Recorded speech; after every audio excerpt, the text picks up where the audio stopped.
Welcome back, GPS to God. Daniel Sanders, Ty Dean, Ryan Gotro dying in the corner over there. The water went down the wrong pipe. Please let that stay in here. Zach Edson. Sorry, guys. Collect yourself while we do the rest of the intro here, Ryan. And getting there. we got our guy back with us, Mr. Shannon Shorter, live and almost in person. What's up, Shannon? How y'all doing? I appreciate y'all having me. Definitely do. Oh, no. I've It's been following the pod for a while since the last interview, so I definitely appreciate it. Oh, we're going to get into do a little recap here in a second, but reach out to us if you want to on Instagram. You can email us mailroom@gpstogod.com. If you want to send Shannon something, we'll forward that on to him as well. And we're just cool like that. We're here for the people. But Shannon, let's talk about some current events real quick, and then we're going to get into more fun stuff. Last time you were on, I don't know if you can see or not, but we're repping your jersey over here, and it hadn't come down since you sent it to us. But. Oh yeah, I definitely appreciate that. If you told me y'all wanted one, I said, oh, absolutely. That go without question. So that was easy. So last time we talked, Russia had invaded the Ukraine, and it was less than 2 weeks old, and that's been over a year ago now. Right. Did that ever come down? Like, did you ever have any kind of effect when you were still in Croatia? I had no effect at all. None. Not even close. That's crazy to be so close and then nothing. Yeah, it was nothing for me. I didn't experience anything from Russia. So thank God for that. Absolutely.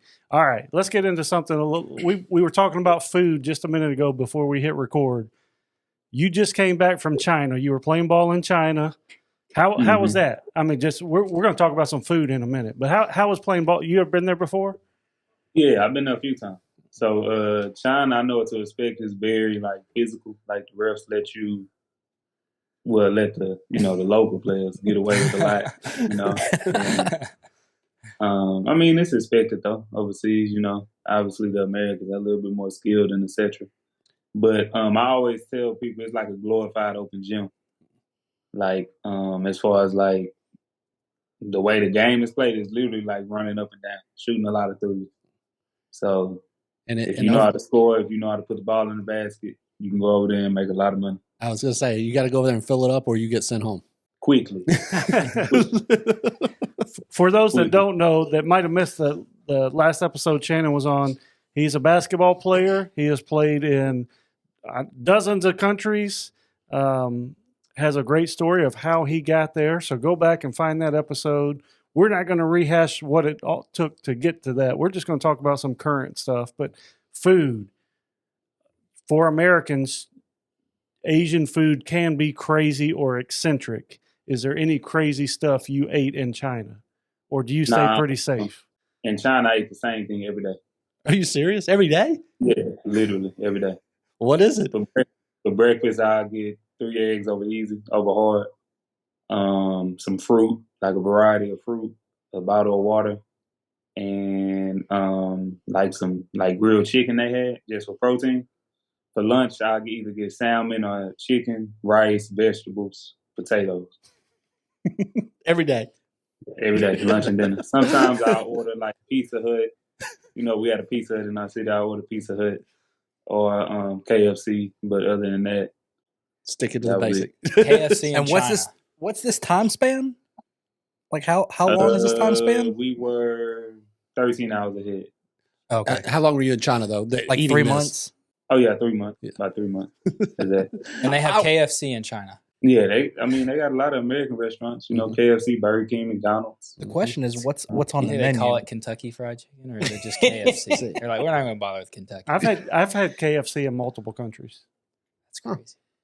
And it tastes where I was. It tasted pretty much like KFC. The original recipe. Yeah. That's where you just came from recently. You're going somewhere. Where are you going next? We know where you're going, but where are you going next? I'm going to Egypt on Sunday. Going to Egypt. So today is Wednesday. He's leaving in a couple days. Have you ever been to Egypt before? Nah, this is my first time. So, Zach, what were we talking about when we first started? Research. Mm-hmm. You want to ask a question again? No, I just didn't know, I know Shannon a little bit. And so for me, are you going over there to see any sites? Are you going to look for pyramids? You going to I mean, is there anything on your list to do, or no? This is Yeah, business. that's definitely one of the bucket lists to go to the pyramids. I know Egypt was like a very historical country, especially in the Bible. So I'm excited. Okay. I'm excited. I think Cairo is like an hour and a half from Alexandria, where I'll be. Okay. Alexandria is a pretty nice city, from what I'm told. I did a little bit of research. It has a lot of tourist attractions as well. So I'm excited. I know when my wife comes, she gonna want to see a few things as well. So I'm definitely gonna be out there sightseeing. Have you looked at the league? Like, do you have 2 games a week? You got 3? I mean, do you have any idea about the schedule? I did look at the league, but I think the way my team set up, we play in like different leagues as well as like the Egyptian league, and we have like big tournaments that we play in as well. So like our first tournament is on October 1st. It's called the Arab Cup, and it like features like a lot of teams from the Middle East, like some of the best teams from the Middle East, a couple teams from Asia. So that's gonna be a good opportunity, good situation to be a part of. So we'll see how it goes. I know some of the places you've been, they only allow maybe 2 Americans per team or something like that. Is Egypt the same? Do you know? I don't know.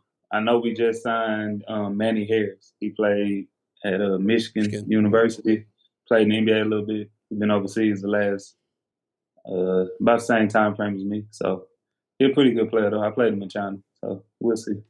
Do you find that like being the norm, where you see a few guys that have been around the league with you or played against you, or every year is different? Nah, you tend to see the same people. Yeah. Tend to see them in different places, different areas. You know, you're going to always come across the same guys a few times at least, for sure. And then, like, the older you get, you start to see, like, new faces coming in from, like, the younger generation. So it's kind of, like, weird. Like, wow, I've been around this long. Like, now you're the old guy. I don't like the word old. But, no, I got a little bit of wisdom. Wisdom, there we go. Not old, wise. Are they like? Do you have seen the same guys? Are there guys that you just have beef with, or have a rivalry where you're like playing against somebody because you get the best of them, or maybe somebody gets the best of you and you don't like them, or anything like that? It's very few somebody get the best of me. I'm not even trying to. There we go. But I wouldn't say it's certain guys I like to play. I just like to compete. So whoever I feel like I'm going against on that given day, that's like competing and literally playing like they family broke and they don't got no way to provide. Like this the only option type. Like I love that because it like really shows like how deep I can go to try to get a win. Next time you're in Nashville, we'll have a little open gym session.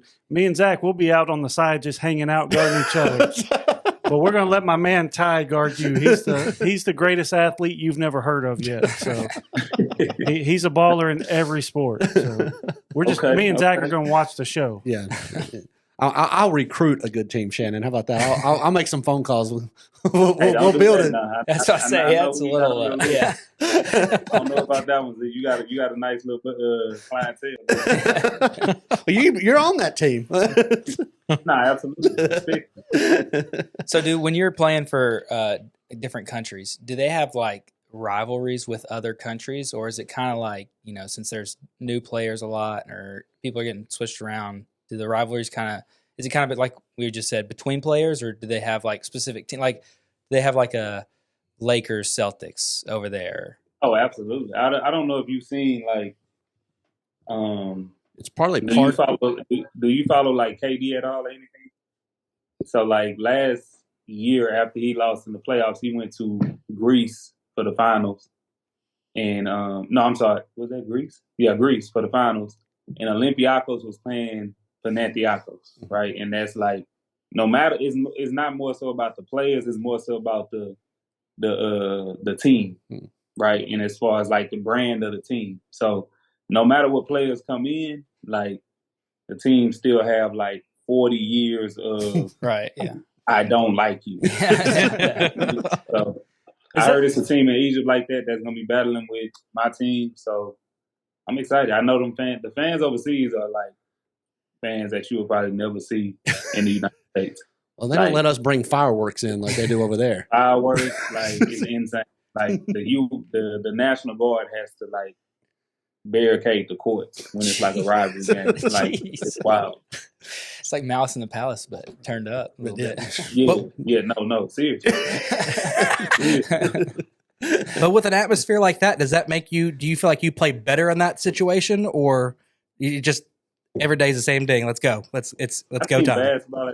I think it's just basketball at the end of the day. I just think that brings a different type of elements to the game. And just, brings a more competitive fervor to the game as far as like being more locked in and right. When it's a crowd, people don't want to mess up. So it's like you really like focused in trying to, impress and and play your best game. So I just think it brings a different element of competitiveness. When it has that type of energy, does that make it easy for you to buy into that rivalry, even though you're new to that league or that team? I mean, you tend to know about the rivalries before you go to the league. Like you tend to know about like the teams that don't like each other, like in Serbia, like a partisan Red Star game, or like in Israel, Maccabi Tel Aviv or Pole Tel Aviv, right? And like in Egypt, where I'm going, my team Alexandria versus Al Ahel, something like that. But you just tend to understand because once you sign with teams, fans usually reach out, start reaching out and telling we have to be. Right. We have to be. I don't care if we get another win. We're just gonna beat this one team. Right. So you're gonna be hip to what's going on before you get there. Well, Shannon, I know you spent some time in China this summer, and then you thought about playing the TBT tournament. You want to talk about that? Mm-hmm. Like, is that something you want to do this summer? Is that, or just explain what that is to some viewers may not know what that league is in the summer? It's like a 3-week tournament where you can get $1 million and like as a team, and they bring a lot of like alumni schools back together, alumni teams back together to just compete. Like the NCAA tournament format, and it's very competitive though. Like it's very fun, and it's just good basketball. You playing against guys you probably didn't think you'd ever play against. It's ex-NBA guys, high-level overseas guys. I was going going to guys say, that still trying to get across the waters, are trying to make a name for themselves. And you do well in that, it can open up some doors for you. I was going to say, like the 6 years running prior to the last 4, right? I mean, overseas elite, right? I mean, it was basically a bunch of you guys over there running the show. Right. They won 4 straight. Four straight. Yeah. Where's this held at? So they do it regional style, right? All over the country, and then they narrow it down to, and it's winner take all, right? There's nothing for second. Yeah. So the team I was gonna play on, they made it all the way to the finals. Is that Bleak Green? Like they did North all Texas. Yeah, I was watching that. I was like, that championship game, it's like, because like you said, it's winner take all. It is intense. So you pay for your own travel and all that kind of stuff? Nah, most sponsors usually have sponsors that will sponsor like the team and what's going on. Mm-hmm. Well, I mean, since we're talking about people doing great things in basketball, we overlooked a little bit. We are talking to the scoring leader from the Croatian and Adriatic League. So congratulations. Did you get a trophy, a cup? I did. I appreciate that. I was. So last season, that was very like humbling for me because coming through last season, I was injured and I had plantar fasciitis. So to come back this season and just play the way I played, it kind of brought a lot of joy back to me and just a lot of just being able to compete, knowing you don't have no limitations. I think that's a different mental mindset you have when you know, like, I can make this move without feeling like, oh my God, my foot's about to fall off. You know what I mean? And so that was one of my goals, was just to get MVP, lead the league, get my team to the playoffs, get to the championship, and I accomplished every goal. So thank God for that. Because you are kind of playing for the next contract or the next team, the next league, when you're in all these overseas leagues, right?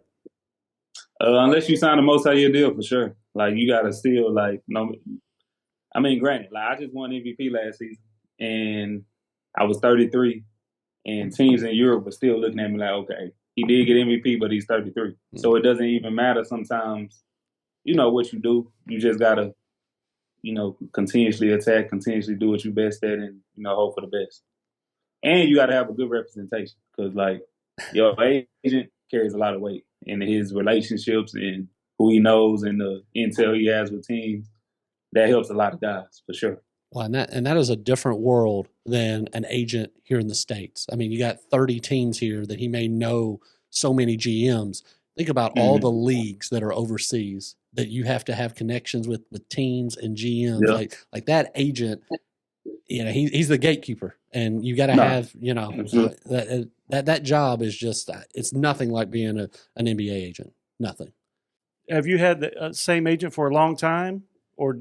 Actually, this year I just got a new agent. I was with my first agent for about 10 years, 10, 11 years. And still a good friend of mine, but I just think it got to a point where I kind of hit a ceiling with him, you know, and I don't think he had the necessary relationships needed to expand my brand and get me to the level I know I was capable of being at. Granted, he put me in some great situations where we made some good money and etc. But coming out of what I just did the last 2 years, I felt like I should have had more options, and I just moved around and got a new agent who was a great dude. And you know, we got to China, now we're going to Egypt. Got some good deals on the table, so I'm excited about that. So most of us never go through that process of hiring an agent. What is that like? I mean, I don't even know what to ask really, or where to start, because it's such a foreign idea to us regular people who are not in that type of profession. So what's it like? How do you find an agent? It's not easy because you don't really know who you can trust. So you got to have like a good heightened sense of discernment and just being able to read somebody and just understand who this person is and have some real conversations prior to, you know. And before I signed with my agent I'm with now, I took my time. It took me about a month and a half. I called Z a couple of times just asking him like, hey, do you know anything I should be looking out for? Because this is my first time ever being in this situation. And I had a real good friend of mine named Anthony Walton, who was a consultant to the agent I'm with now. And I've been knowing him since I was in like 5th grade, 6th grade, really close with his family. So, you know, he just connected us and told me, spoke very highly of him. And then once I did my research, once I got in contact with him, reached out to some guys I knew that worked with him or knew him, I was able to get a good indication of who he was. And a lot of times, you know, U.S. guys will be on the same team. And so then, you know, they build rapport, especially if their agent comes over. And so that agent business for overseas is tough. I mean, because if you just ship your guys over for 8 or 9 months and then another agent is going to games or like being visible, it's nothing like an NBA agent. I mean, you could hit games here every night if you wanted to. Over there, days of flying, and it's just it's much different. But the relationship, I would argue, is stronger for an overseas guys just because of the trust that you have to put me over there in that situation versus here. Right, absolutely. Yeah, you got to be able to trust them. You got to be able to have a relationship, and you got to be able to like I never understand an agent who signs somebody and then they don't talk to them for months.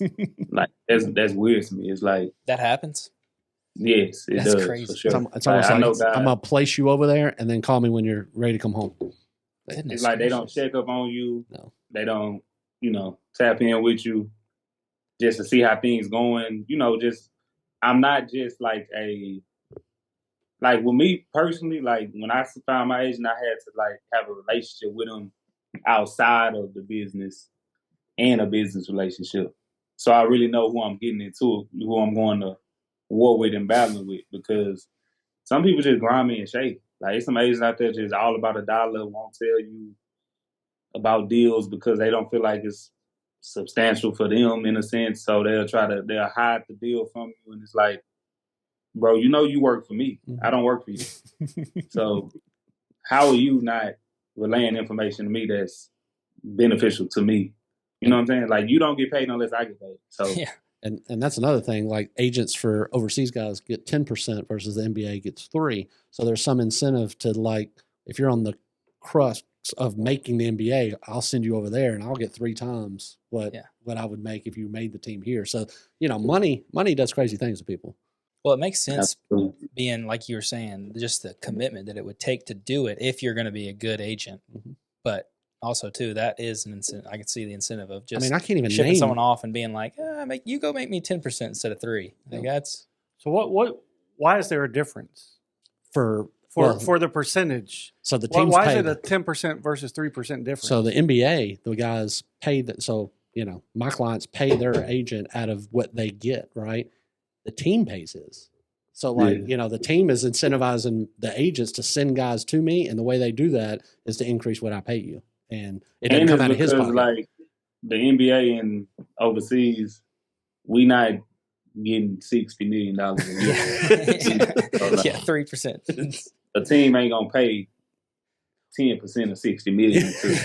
You know what I'm saying? Wow. Like we getting 300,000 high end, maybe 2 million. Yeah. Yep. So 10% of that, not a bad living. Not a bad living. Right. It's definitely different. So when you how long ago did you come back from China? Last Friday. So you're going to be home less than 2 weeks. Is that right? Or about 2 weeks? Yeah, it's unfortunate. I tried to get them to push it to the 15th. He's on vacation with his family. They're just being difficult, so I can't, And that time in China was kind of a almost playing year round. And so coming back home for 2 weeks and then right back at it. Yeah, that wasn't an easy conversation with my wife. I bet. Yeah. So that's that's what I want to talk about. When you come home, especially on a short turnaround like this, what's your priority? Obviously, getting some family time in and seeing people that you can't see face to face while you're overseas. But what's your priority? What do you do when you come home between leagues? I try to rest. I try to stay fit, stay sharp. Try to spend as much time with my wife as possible, even though she works through the day. So I drop off at work in the morning and we be apart. But after that, we tend to be together. And just see the people I haven't seen in a while, my mom, my siblings, cousins, family members, close friends, etc. But just prioritizing, my wife, my family, and just, staying in shape because I do still leave in 2 weeks. Yeah. Shannon, when you get ready to go, have you already plotted out bringing Ryan over? Y'all kind of got some dates in mind, working around in her schedule and your schedule, or is it just whenever she can come, the team gets her out there? So with her going back into the classroom, she a teacher, she's in education. They only get certain windows when can get out. Yeah. When it's accessible for her to come. Thanksgiving, Christmas, New Year, they get spring break. So hopefully I can come home a couple times like I did last season. But we're just looking at those windows for sure. Well, it's a commitment to get over there. I mean, it's not a couple hour flight, right? So not at all. My first flight, 14 hours. 14. Jeez. Wow. That's you can watch 10 movies and still have time to walk around the plane. Zach, there's a lot of tag. It's one of my favorite movies on Southwest is Tag. 33. Is that what you said? 33 years old? Yeah, I just turned 34 in August 1st. So, but I was 33 when, everything as far as the accolades and the season and et cetera. So 34 years old, how long do you think you want to keep doing this? How long you want to put yourself through the grind of professional basketball? I still enjoy the process. Really enjoy it. Very committed. My wife has to tell me sometimes, baby, it's a holiday. You have to work out today. But so proud of me getting married. I always said I wanted to play till I was 40. I told Z that when we first met. He laughed at me. And after getting married, I'm on a year by year.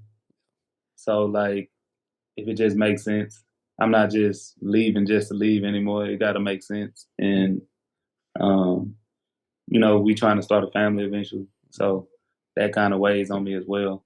Mm-hmm. So if I had to pick, I'd say 2 to 3 maybe, but I'm on a year by year for sure.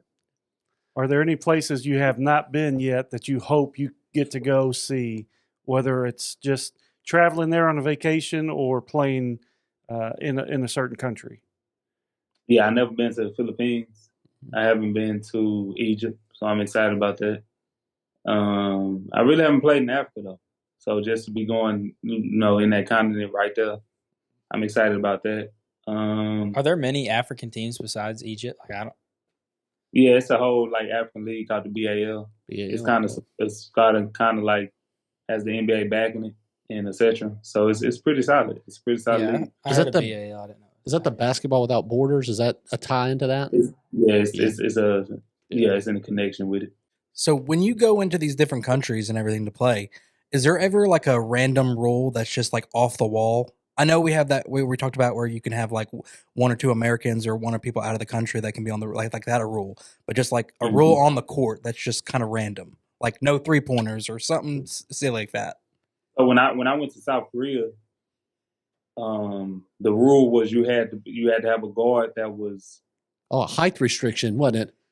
Yeah, I think you had to be 6'1" as a guard or under, and the big man couldn't be taller than like 6'8". Let's go. That's my kind of league right there. That's where I needed to go. Tydean's going to get to Ty, you thought you had no hope. That's where I need to go. And I'm definitely not 6'1". So like they maneuvered some things when they was doing my measurement, and I fell under it, and that was my first championship season. So I'm grateful for that. Mm-hmm. Cool. But you only can play 2 Americans in the second and the third quarter, and 1 American in the first and the fourth. I would be, my mind would just be blown. Like, when can I get in this game? That's almost like the crazy upward rules. Where it's like, crap, I can't play this guy. I got to play this guy. So many quarters, wristband. Yeah, no.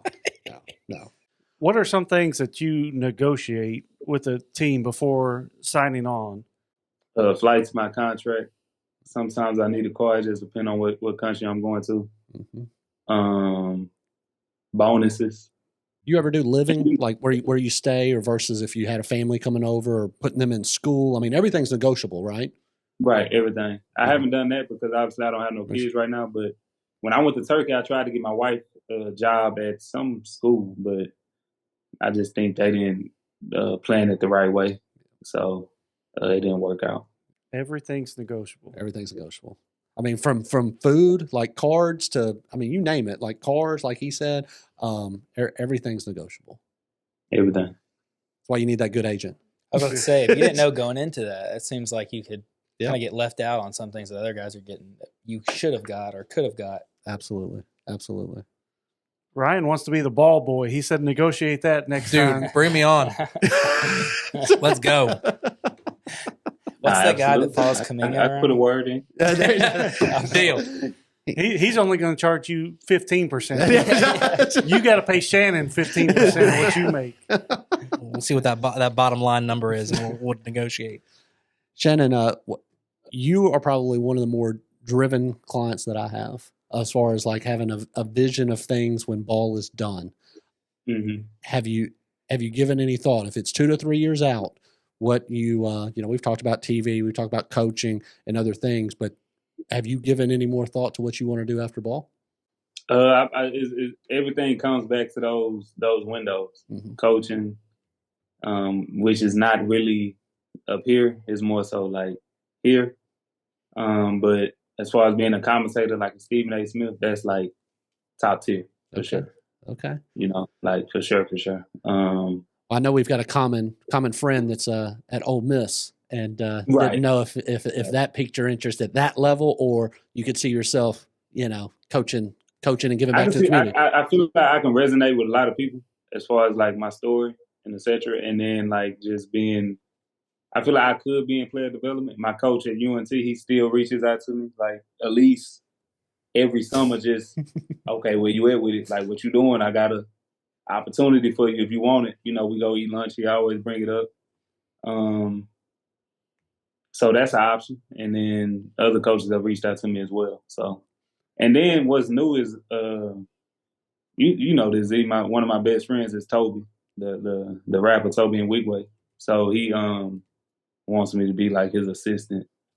So I ain't really thought too much into that, but whatever pays the bills, Shannon. Whatever pays the bills. Absolutely.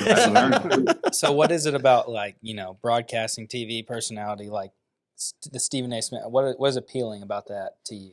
I just love the debate. I feel like there's some topics we can get on right here. Here we go. You know what I mean? Like, I just feel like I have a heightened IQ when it comes to certain sports, and it's like I feel like if I was going up against Stephen A, it's just certain things where I'm watching them debate. You're like, I'm I got him there. I definitely would have got you. Yeah, I got him there. Yeah. You know what I mean? Yeah, like, yeah. No, I got you. So LeBron or Jordan? Oh, here we go. Oh, here we go. Did you hear that? What I said so LeBron or Jordan? You know he's rocking MJ. Like that goes without question. Y'all want my answer? Yeah, come on. Oh, come on, Jordan. Now. Yeah, that's right. That's the right answer. I mean, that's the only answer. That's the right answer. It's not even a thought for me. ESPN has a lot of openings right now. They do. They They cleaned house at ESPN. All right. Well, here's a debate we had recently. Do you like peanut butter? Do you eat peanut butter? Is that part of an athlete's diet? All right. Every day. If you take a spoonful of peanut butter out of the jar and just eat that, is it sweet or savory? I think it's savory. There we go. That is the majority answer. I think it's savory. Also the right answer. Yes. Like I can eat if I can have one meal for the rest of my life, and that's the only meal I eat for the rest of my life, it'd be a peanut butter and jelly sandwich. That's what I had every day of high school. Wow. Without question. And my wife looks at me like, what? Like how? You know? Have you ever had a grilled peanut butter and jelly sandwich? Grilled? Yeah. I had a toasted one. I never had a grilled. My wife put me on the toasted one. I was like, oh yeah, we need toast. Peanut butter and jelly on toast is good.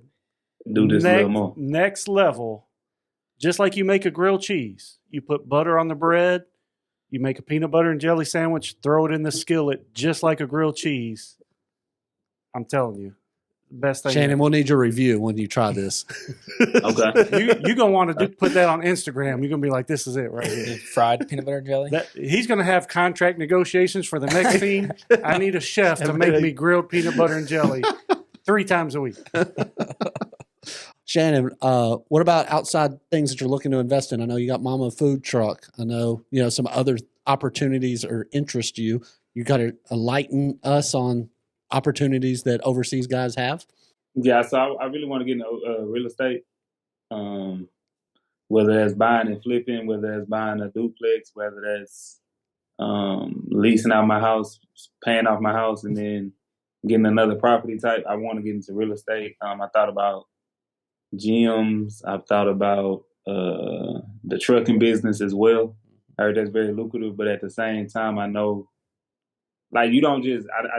One thing I learned about investing is you don't just invest just to make money. Like, you got to have some kind of passion about it, some kind of love for it, some kind of knowledge of it, because I feel like when the times get hard and when you hit some roadblocks, it's gonna be easy for you to just maneuver and try to look into a different avenue, instead of just staying down with it and staying consistent with it and seeing the fruits of your labor. Mm-hmm.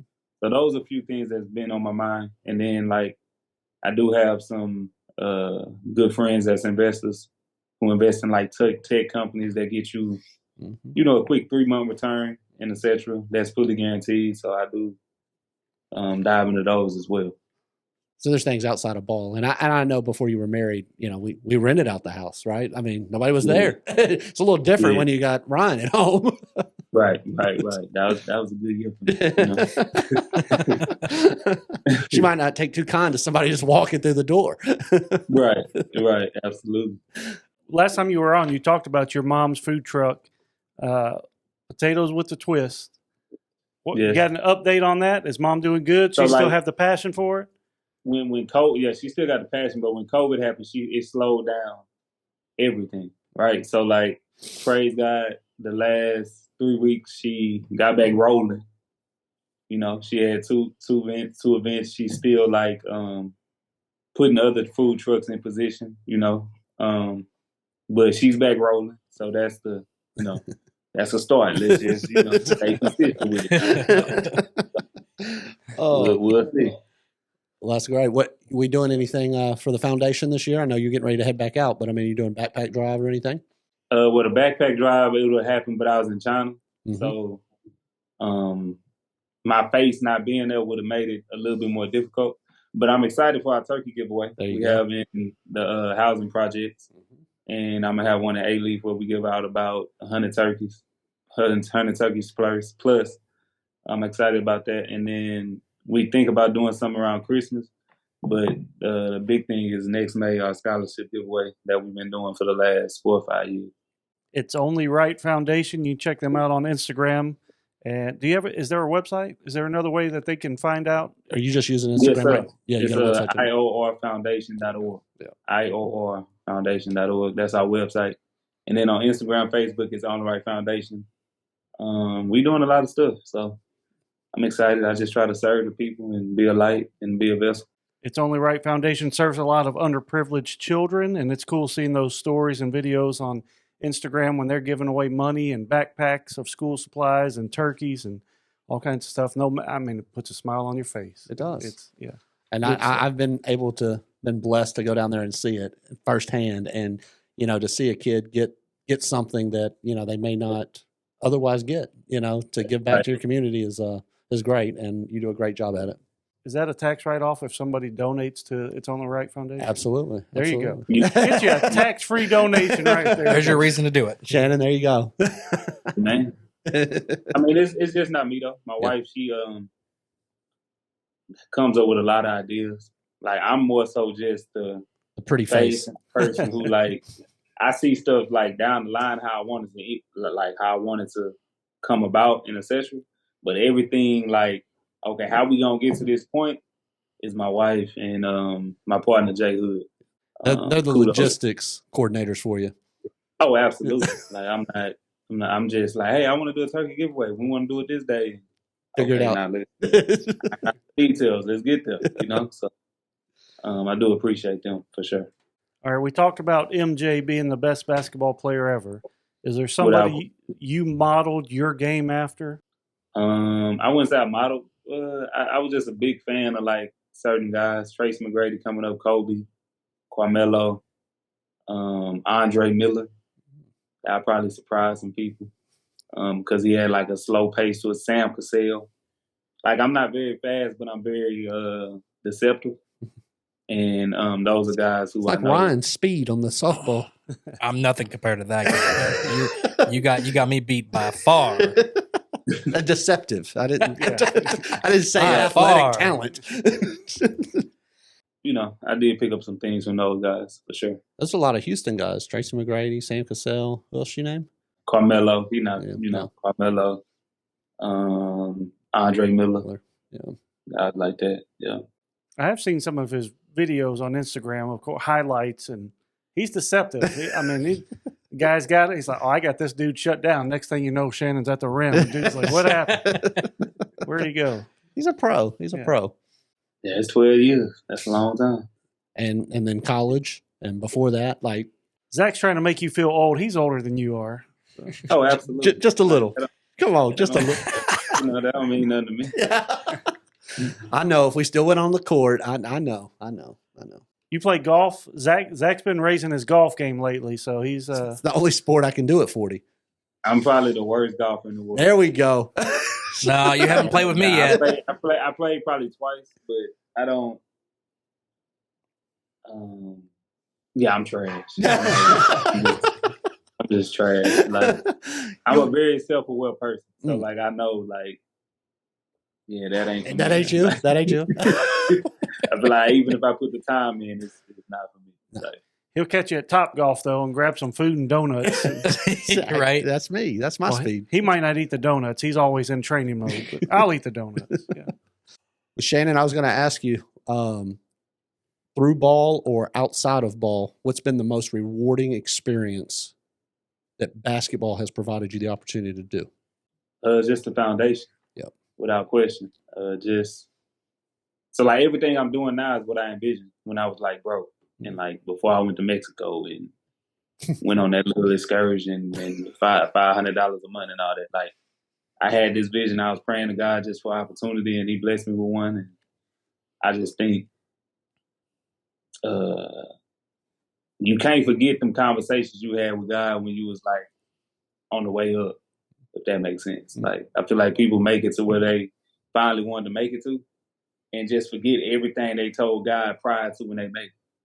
And that's not me. Like me being married to my wife, having a house, the foundation, those probably the top of the list as far as what basketball provided. Not my wife, but I don't think basketball provided my wife, because I knew her way before. But as far as like the lifestyle we get to live, and just her having no worries and etc., I think that go a long way.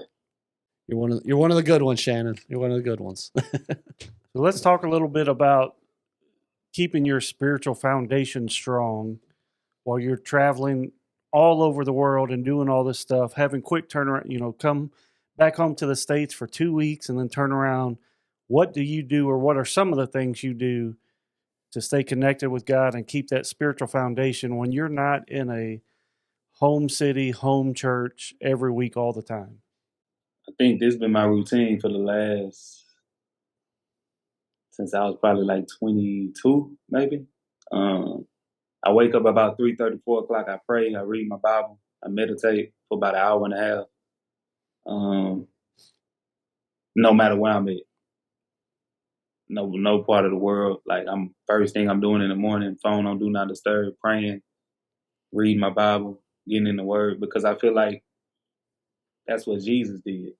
You know what I mean? Like when he made it to the most prominent points in his life, after he fed the 5,000 loaves, first thing he did was go pray, isolated himself and went to pray. You know what I mean? When he rose from the after he was baptized, and God appointed him and spoke that over the world and let the world know this is my son, and etc. He was in the wilderness fasting and praying. You know what I'm saying? Same thing with Job, how he was one of the most prominent people in the East at that time, and the first thing he did every morning was pray for his kids and pray for his family. Like, I just think that the quiet time for me is like therapeutic. And my wife, she sometimes doesn't understand. Okay, why do you have to get up so early? You know, it ain't even about getting up early. It's just me having that time to where I can like really focus my mind and just spend time with God and really hear from God too.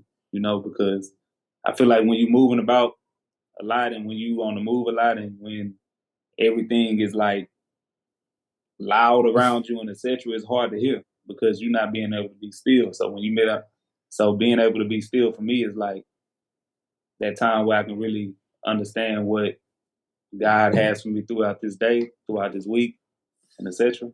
So I try to stand on that no matter where I am. That's the hard part of, just being. Zach has a hard time of just being still and listening versus, always having something to do, right? I feel like I need to be doing it. And there's something to be said for being still and listen. That's the only way you hear God. That's when Elijah was on the mountaintop running from what's that queen? The queen, I forget her name. Jezebel. I can't. It's on the tip of my tongue. Yeah, Jezebel. What a chime in, Todd.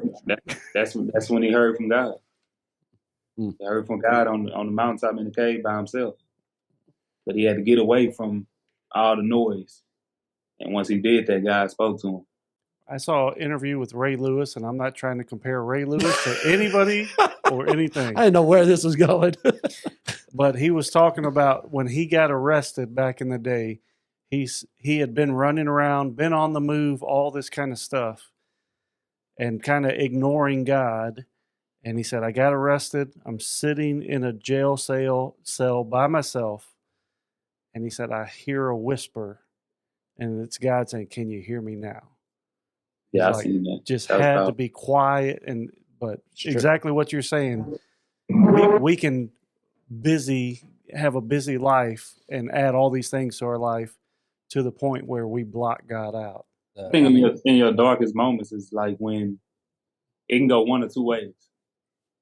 It can go one or two ways. Either you can have a woe is me type spirit, or you can, be self-aware and be accountable and take accountability for what came upon you, because it's hard to I feel like that's the first process in restoration, right? Is taking accountability, right? Being aware of yourself, being aware of what you put yourself into. And then once we do that, prime example, once David said, okay, I seen, God was like, okay, cool. Like, you seeing, you not gonna die, your son gonna die, but Solomon, who coming after that, he gonna be a prominent figure. So once he took acknowledgement and stopped being blind to his sin, in a sense, his life was changed, and that's when he was able to be a man after God's own heart because he knew the depths of where he was at one point in time. What were you saying? No, I was just going to say about, I mean, that's the story of what Elijah, like the same story he was just talking about. It's like when he was in that cave, when he heard God was when he was quiet. It was not in the thunder and lightning and all the wind and noise. It was when everything was still and quiet and it was a whisper. And that's just perfect example of what he's talking about. That's one of my favorite stories in the Bible. That I've been reading Daniel a lot lately, and that's a powerful book. I'm not finished yet, but he was constantly praying too. It's another one. Yeah, that's a powerful book. You into the UFC at all? Sometimes it depends. Sometimes I'll catch a fight or two. I'm more so into boxing though. I love boxing. Yeah.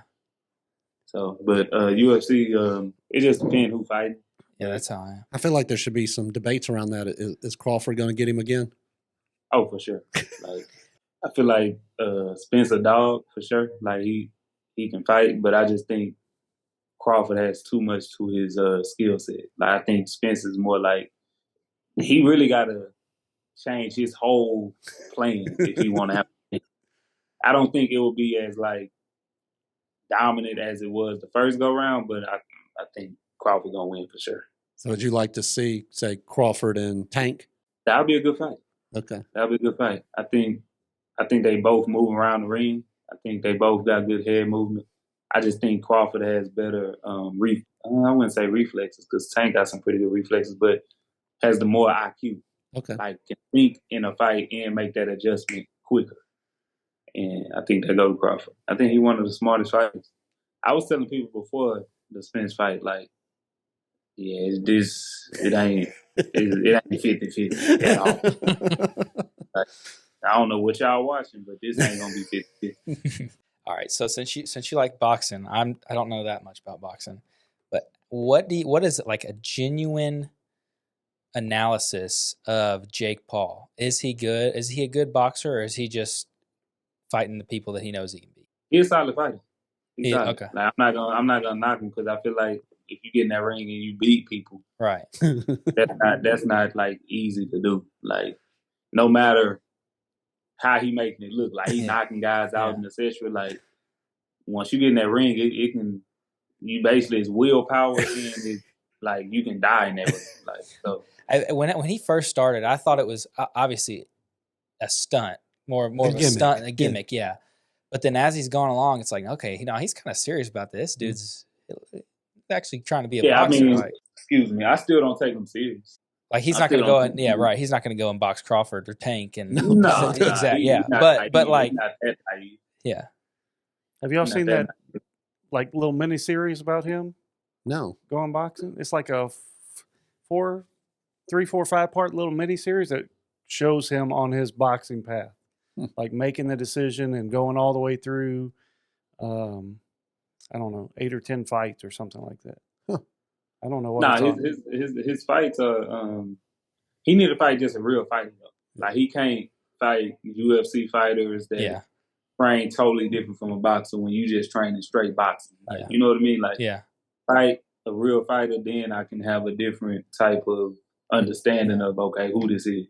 More of a boxing respect instead of just a fighter. Yeah. Right.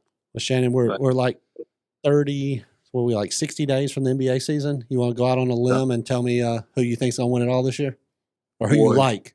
Warriors. Oh, a man after my own heart. Jeez, I just don't know. I don't think it's gonna be easy. I think not Golden State. Denver gonna be really good. Yeah, I was about to say. No, I think they not gonna. I just think they not talked about enough. It's hard to repeat. It's hard to repeat. How are you going to guard Jokic though? Huh? How are you going to? If Anthony Davis and LeBron can't guard him, how is Steph Curry gonna? He's never beat Steph Curry though. let's not forget that he's never beat Steph Curry. Luka has never beat Steph Curry. LeBron is the only one who's beat Steph Curry. Like everybody, Kevin Durant has never beat Steph Curry. All right, so you're rocking with the Warriors. Yeah, for sure. I think Chris Paul gonna help them a lot. I think their core is just too tough. Like, Clay. I think Clay gonna have a crazy year this season. I really do. He's I playing think with the a contract year. second year. Yeah, for sure. So I don't think that's gonna be on his mind, but I just know like the second year after an injury is usually like the separator. So he more comfortable. He playing pickup ball again. Like, come on now. I mean, it's hard when you think about rolling the ball out there and you got Steph, Clay, Andrew, Draymond, and Looney. Like, that sounds pretty good. And then you come off the Andrew bench. don't get injured, they might steal the Lakers series. He don't get injured and fracture his ribs. They may steal that series, but who knows? Lakers won. Okay. You follow the NFL? Oh, absolutely. All right. So who you like there? I like Cincinnati and Philadelphia. Oh, don't tell me Cincinnati. That's really more like a Joe Burrow, Jamar Chase type. I'm just a fan. Like, I just like them, Okay. But Philadelphia, I just really fool with Jalen Hurts from the city. And I love Devontae Smith. Mm-hmm. I think San Francisco always going to be a tough out. Kansas City, obviously, Pat Mahomes is a young Michael Jordan in this. Yeah, he's unreal. San Francisco, Joey Bosa's. Did you see that contract? Yes. His agent is happy today. It's well deserved. I don't think he should be paid more than Aaron Donald, but it's well deserved. 5 years, 170 with 122 guaranteed. In football? In football. Wow. That sounds like a basketball contract. Good grief. No, basketball, it's all guaranteed. It'd be 170. But 122 in football. Wow. That's a big Them number. basketball contracts different. They're only going up. All right, so we gave all these predictions. Let's give a prediction about something you have a little bit of input on. Who is going to win? I don't know what the correct term is, but the Egyptian league that you're in, who's going to win that championship? So like the last 6 years, I've been in the final. I think he's saying himself. That's a true statement. Like, unless I get injured or something, Lord God forbid, I think I'm very confident. It's the only short bet I like. Well, there it is. I'm riding with that one. That's the one I'm going to ride with. No different MJ, right? Get there 6 times, bring it home. Well, Shannon, thanks for coming back on, man. We hope you have a great trip over to Egypt and everything goes great. Stay healthy. And we're going to end with a Bible verse just like we always do. And Shannon doesn't know what's going to happen in Egypt, but God's got him covered. We're going to go Proverbs chapter 3, verse number 5. Trust in the Lord with all your heart and do not lean on your own understanding. In all your ways acknowledge him and he will make straight your path. Good one. So, man, we hope that he makes your path straight. You have continued blessings and have fun, ball out. We hope you're the scoring leader in Egypt. Scoring leader on multiple continents. Who can put that on Who can resume? say that? Man, my resume looking good. Yeah. It's crazy. Where I started, $500 in Mexico. So that is a crazy story. Transition is I know it resonates with a lot of people that think that you may be on the cusp of giving up or on the cusp of not knowing what's next. I feel like that's the hardest thing in the world to do is like continuously show up to do something and you don't know what's coming. Like you have no idea. You just really can feel like you may be working in vain and etc. But I feel like that's like the God gap. And when I say like the God gap, I mean like that's the time where God is preparing you, shaping you for what he sees in your future. I use the example of David when he was anointed king at 17. He wasn't in the palace until he was 30. Mm-hmm. So before he met Goliath, he was in the fields tending the sheep, keeping them safe from the lions and the bears, the tigers, all them people. So when Goliath came, he didn't go out of fear, out of scaredness, out of feeling like, oh, this moment is too big for me. He went to the moment out of preparation. And once that moment came, he took it and ran with it. So, yeah, Shannon, speaking truth over here tonight. Right. Well, Shannon has had a crazy start to his professional career. I think what he said, though, this is the first line of a lot of crazy stories. $500 in Mexico. I think a lot of crazy That's stories truth. start with that. That is truth right there. Nah, it's all facts. I still A think month. about it. A month. So 125 a week Yeah. Wow. to where you are now. Amen. Amazing story. Amazing story. But Shannon, thanks so much for taking some time, and good luck. And we'll catch up with you again. We'll give a little update as we monitor your career from afar. We'll give some updates over here. And if you get any more cool swag, we still got room on the walls, man. So. I got you. I got some more jerseys in the fold. I got you. I get it, Suzy. You all know we love you. Shannon loves you too, but God loves you more. We'll see you again next week. Thanks for listening to GPS to God. Make sure you leave a rating or review on whichever app you happen to use. Also find us on YouTube and be sure to subscribe to our channel.